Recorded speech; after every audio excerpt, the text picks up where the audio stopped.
नमस्कार, मेरा नाम है रवि। आपका स्वागत करता हूं अर्थवर्धन चैनल में। क्वांट म्यूचुअल फंड अपना एक नया एनएफओ लॉन्च करने जा रहा है, जो कि है क्वांट मैन्युफैक्चरिंग फंड। ये एनएफओ 26 जुलाई को ओपन हो जाएगा और 8 अगस्त को क्लोज हो जाएगा। ईयर 2047-48 तक में इंडिया का जो जीडीपी रहने वाला है वो है अराउंड 26 यूएस ट्रिलियन डॉलर्स का, ऐसा अनुमान लगाया जा रहा है। मतलब हमारी इकोनॉमी बहुत ही तेज़ी से बढ़ रही है और आगे आने वाले समय में बहुत ही तेज़ी से बढ़ेगी। इंडिया का पर कैपिटा इनकम जो रहने वाला है 2047-48 तक में वो रहने वाला है 15,000 यूएस डॉलर। और अभी के समय में बड़ी इकोनॉमीज़ के अंदर फास्टेस्ट ग्रोइंग इकोनॉमी इंडिया की है। इसके पीछे का सबसे बड़ा रीज़न ये है कि मेक इन इंडिया जो इनिशिएटिव है गवर्नमेंट ऑफ इंडिया का, वो यहाँ पर पूरी तरीके से बल दे रहा है इंडियन मैन्युफैक्चरिंग सेक्टर को। यहाँ पर मेक इन इंडिया इनिशिएटिव के कारण यहाँ पर इंडिया के अंदर एफडीआई बहुत ही भरपूर मात्रा में आ रहा है और बहुत सारी ऐसी कंपनीज भी यहाँ पर सेटअप हो रही है, जिसके कारण यहाँ पर जो युवा है उनको बहुत सारी नौकरी की यहाँ पर अपॉर्चुनिटीज़ अवेलेबल है।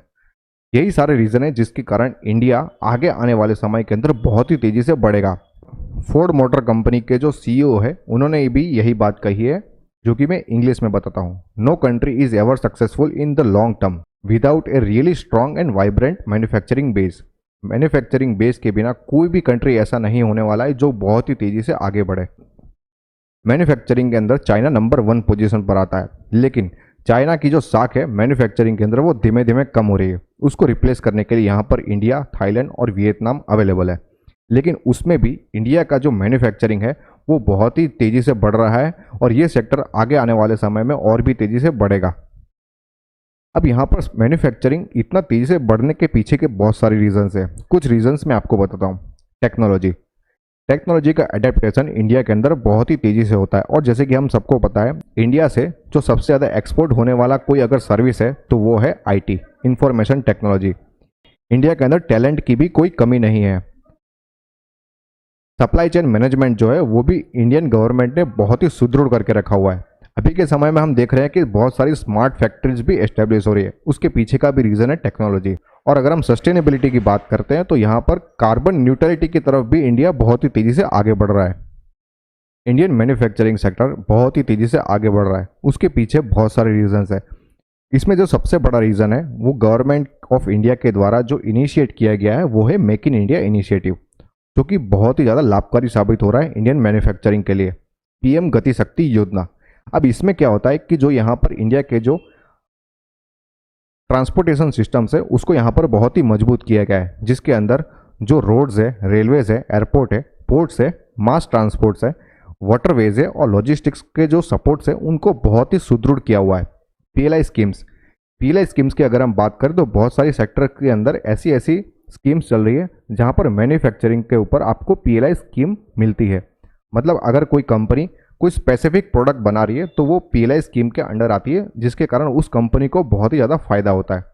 इंडियन गवर्नमेंट एक्सपोर्ट करने को भी यहाँ पर प्रमोट कर रही है। बहुत सारे ऐसे स्पेशल इकोनॉमिक जोन बनाए हुए जिसमें से आप अपने प्रोडक्ट्स को इंडिया के बाहर एक्सपोर्ट कर सकते हैं।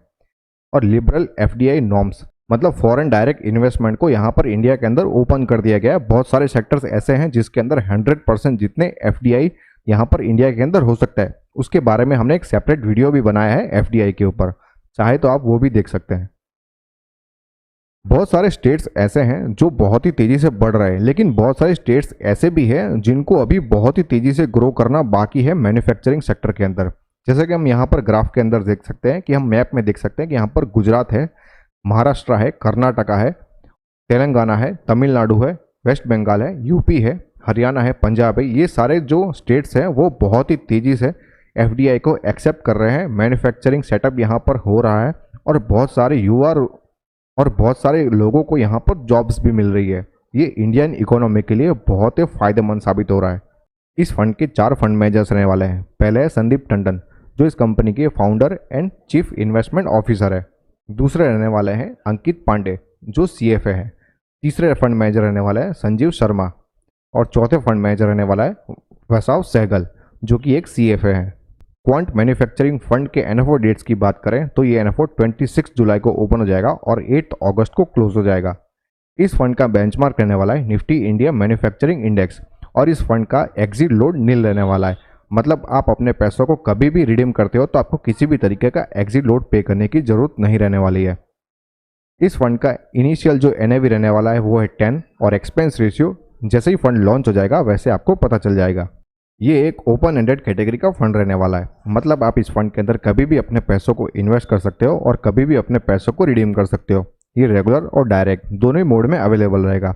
इसमें ग्रोथ और डिविडेंड दोनों ही ऑप्शंस देखने को मिलेंगे। अगर आपको अपना इन्वेस्टमेंट स्टार्ट करना है तो आप SIP, लमसम, SWP या स्ट्रिप चारों में से किसी भी मोड में अपना इन्वेस्टमेंट स्टार्ट कर सकते हो। मिनिमम इन्वेस्टमेंट की बात करें तो लमसम मोड में 5000 रुपीज़ आप अपना इन्वेस्टमेंट स्टार्ट कर सकते हो, या फिर अगर आपको अपनी SIP स्टार्ट करनी है तो मात्र 1000 रुपीज़ पर मंथ से आप अपनी SIP स्टार्ट कर सकते हो। अगर आपको इस फंड के अंदर इन्वेस्टमेंट करना है तो डिस्क्रिप्शन में मैंने एक लिंक दिया हुआ है, वहाँ से आप डायरेक्टली इस फंड के अंदर इन्वेस्टमेंट करना स्टार्ट कर सकते हो। अगर आपको अपने पोर्टफोलियो को फ्री में रिव्यू करवाना है तो नीचे दिए गए नंबर पर आप कभी भी व्हाट्सअप कर सकते हो या फिर कभी भी कॉल कर सकते हो। इस फंड के अलावा आपको और भी कहीं म्यूचुअल फंड के अंदर इन्वेस्टमेंट करना है तो उसके लिए भी मैंने डिस्क्रिप्शन में लिंक दिया हुआ है।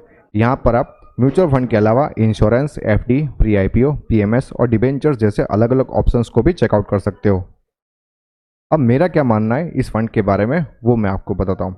इंडिया के अंदर मैन्युफैक्चरिंग सेक्टर का बहुत ही बड़ा पोटेंशियल है। अगर आप ऐसा मानते हो तो आप इस फंड के अंदर इन्वेस्टमेंट करना स्टार्ट कर सकते हो। अगर आप लॉन्ग टर्म के लिए इन्वेस्टमेंट करना चाहते हो तो बेशक आप इस फंड के अंदर इन्वेस्टमेंट करना स्टार्ट कर सकते हो। अगर आपने और भी कहीं पर भी इन्वेस्टमेंट किया हुआ है तो इस फंड के अंदर इन्वेस्टमेंट करके आप अपने पोर्टफोलियो को डाइवर्सिफाई कर पाओगे।